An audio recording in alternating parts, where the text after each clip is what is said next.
हर हर महादेव मित्रों, भगवान शिव का विवाह पार्वती जी के साथ हुआ था। इस विवाह के लिए पार्वती जी को सैकड़ों वर्षों तक कठोर तपस्या भी करनी पड़ी थी।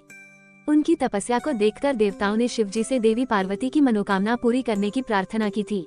इसके बाद भोलेनाथ ने सप्तर्षियों को पार्वती जी की परीक्षा लेने के लिए भेजा।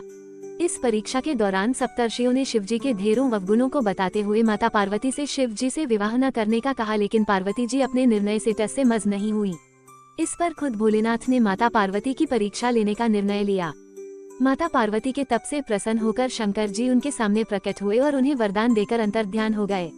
कुछ क्षणों बाद ही एक मगरमच्छ ने एक लड़के को पकड़ लिया और लड़का मदद के लिए पुकारने लगा। बच्चे की आवाज सुनकर पार्वती जी नदी किनारे पहुंची और उनका मन द्रवित हो गया। इस बीच लड़के ने माता पार्वती को देखकर कहा कि मेरी न माँ है, न बाप, न कोई मित्र ही है। माता आप ही मेरी रक्षा करें। इस पर पार्वती जी ने मगरमच्छ से कहा कि ग्राह इस लड़के को छोड़ दें। इस पर मगरमच्छ ने कहा कि दिन के छठे पहर जो मुझे मिलता है उसे आहार बनाना मेरा नियम है। पार्वती जी के विनती करने पर मगरमच्छ ने लड़के को छोड़ने के बदले में पार्वती जी के तप से प्राप्त वरदान का पुण्यफल मांग लिया।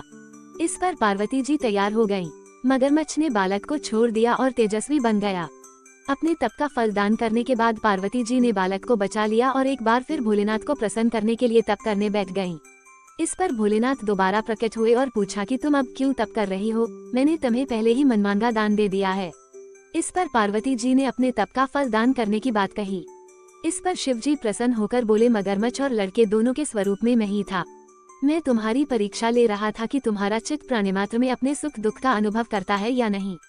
तुम्हारी परीक्षा लेने के लिए ही मैंने ये लीला रचाई थी। अनेकों रूप में दिखने वाला मैं ही एक सत्य हूँ। अनेक शरीरों में नजर आने वाला मैं निर्विकार हूँ। इस तरह पार्वती जी शिव जी की परीक्षा में उत्तीर्ण हुई और उनकी अर्धांगिनी बनी। यदि आपको ये रचना अच्छी लगी तो कृपया इस पोस्ट को लाइक करें, शेयर करें, इस चैनल को सब्सक्राइब करें तथा इस पोस्ट पर कमेंट में लिखें हर हर महादेव।